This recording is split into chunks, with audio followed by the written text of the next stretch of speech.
Lusail ইমার গ্রুপের কাজ চলতেছে, ইমার সাইটের ইমার ল্যান্ডওয়ার্কস। হ্যাঁ, এই সাইটের কাজ চলতেছে। এটা হলো গার্ডেনের কাজ। এই সাইটে গার্ডেনের কাজ চলতেছে, দীর্ঘ 5 বছর কাজ চলবে। আমাদের যে সাপ্লাই কোম্পানি আছে, এই কোম্পানির সাথে 6 মাসের কন্ট্রাক্ট হয়েছে। আমরা আপাতত 6 মাসের জন্য ঢুকছি, 6 মাস পরে আবার মেয়াদ বাড়ানো হবে। এটা ইমার কোম্পানিরও লোক আছে, সাপ্লাইয়ের কিছু লোক আছে। সাপ্লাইয়ের লোকও কাজ করতেছে, কোম্পানির লোকও কাজ করতেছে। এই যে এটা হলো গার্ডেনের কাজ। এখানে নতুন করে গার্ডেন তৈরি হবে। গার্ডেন মানে যে ফুলের বাগান তা না, গার্ডেন তৈরি হওয়ার পরে ফুলের গাছ লাগানো হয়। সেগুলো পরিচর্যা করার জন্য আলাদা কোম্পানির লোক থাকবে বা অন্য সাইটে আছে।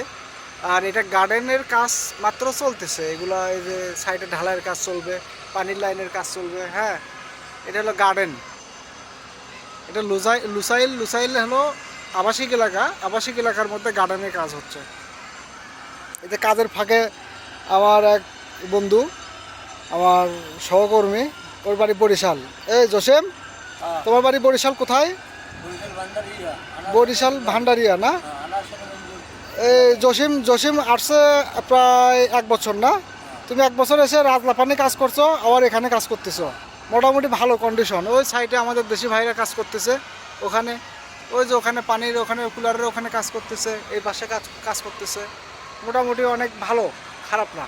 এখন কাজের সুযোগ সুবিধা ভালো আছে কাতারে।